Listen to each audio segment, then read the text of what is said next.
So on that note, what we're going to do is bring back up some of these principles and kind of put them in the corner so we can keep them top of mind as we start to do some demonstration. So I'm just going to start a new layer, and we'll talk a little bit about settings and clothing as I run you through these principles. So I'm just going to sketch in a basic figure first.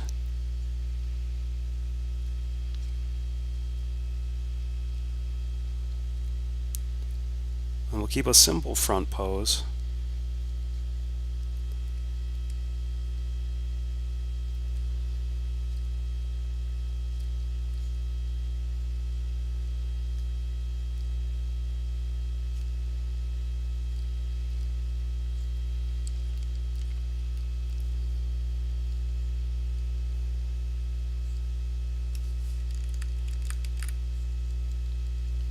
Get some counterweight going.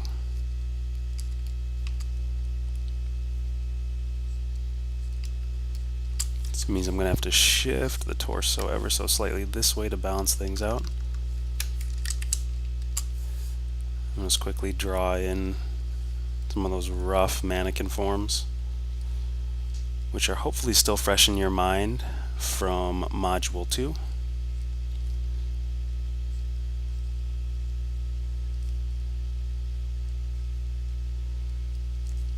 Do a quick flip to check.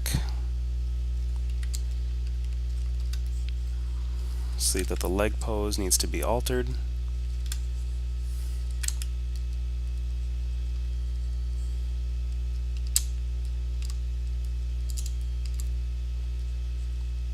And we'll go with something like that.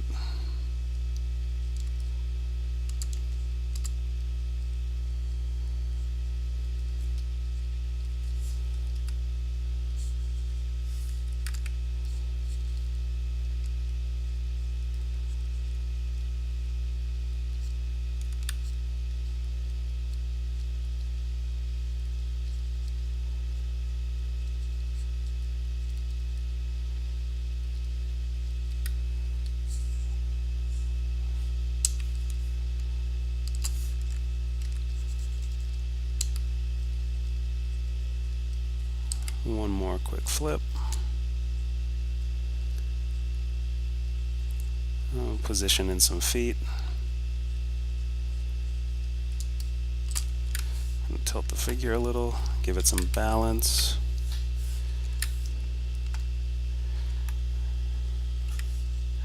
And that should work for our base sketch. Not perfect in terms of proportion and shape, but it'll hold up. Okay, so when thinking of shape language in general, we talked about big, medium, and small shapes.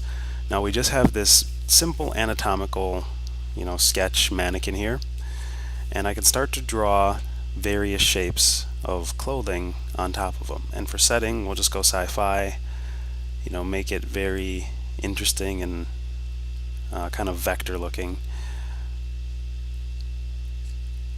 So I'm going to start with the big shapes first, thinking in large groupings.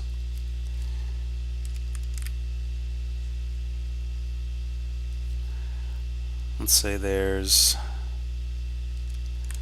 maybe a desert planet. So we'll do some Middle Eastern kind of inspired attire and subdivide it. I'm using already a mixture of bigger and smaller shapes, and I'm thinking about the basic geometry of each shape that I'm creating,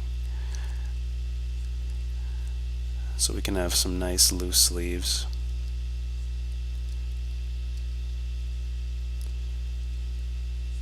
I'm going to keep the wrinkles to a minimum, just kind of stylize it a bit. And then I suppose we could run the shirt down pretty long too.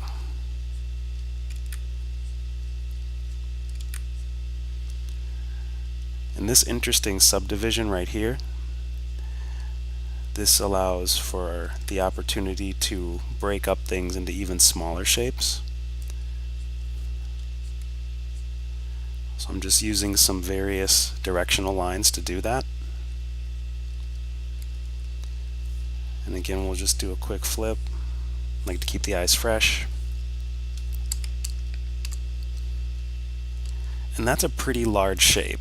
This entire top piece right here, it makes up more than a third of the body.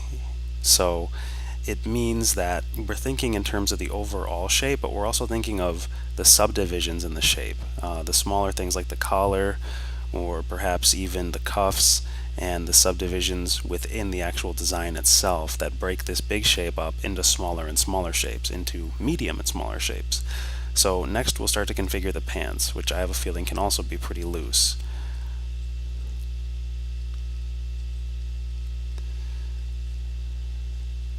And we'll make them feather out at the bottom.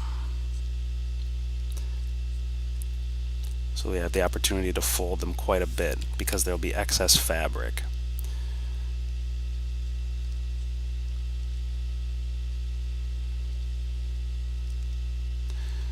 And we talked about clothing and folds a little bit already in Module 2. And now I thought of these two big shapes, these two leg shapes being covered by fairly loose fitting pants, and subdivided those with the wrinkles in the pants, but I haven't done any other, small shape language implementation into these. Though that can wait for later if we want to leave them, a little less plain. Right now we'll think about the large shapes of the boots. We can have opposite cuffs.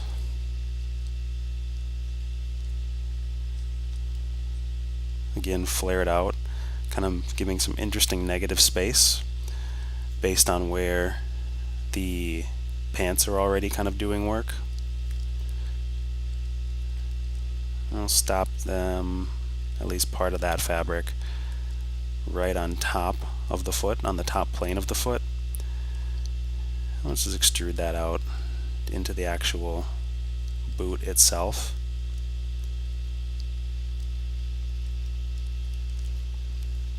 And now, using these breakups of shapes, we've been able to discern the large shapes of the figure, essentially. The whole top garb, the whole long shirt, sort of robe-esque thing that's being worn, mixed with the pants, as well as the cuffs and the boots. We just broke everything up into these shapes and divisions using the termination points of clothing. And so that's how we use the size and shape language. Let's talk a little bit about the feeling. So right now the feeling is fairly solid, simply because we have a lot of clean stopping points, even with the looser parts. The parts that are loose and the parts that are fitting make for a nice contrast. We have some simple parts versus some complex parts, this big simple area and maybe some more complex action going on in the wrinkles or the subdivisions. We have unity with variety because there's a long shirt that is somewhat loose but still fits really well as far as the cut goes, and simplifications. And then we have the variety in the much looser pants that still fit nicely and contour to certain areas of the anatomy, but permit a good deal of noise and expression visually. And then we go back to some simple breakups with these boots. However, we could add a pattern, we could add texture, we could add more details that are going to be small and flare out at different junctures and areas that add little bits of flavor to the character now. One thing that's really good is always to establish your big shapes first, especially when you're going for solid design. If you are really good at cultivating, large-scale pictures out of really finite starting points, like a circle, and then branching out from there, you can do it. It's just easier to start on the larger end of the spectrum and then refine your details later, going from rough to refined. And the symmetry versus asymmetry is pretty nice because essentially the symmetry here is pretty solid. It's mostly symmetrical, save for the breakup of designs and the juxtaposition of certain termination points in the clothing. That creates, again, unity with variety, some symmetry with some asymmetry, some simplicity with some complexity.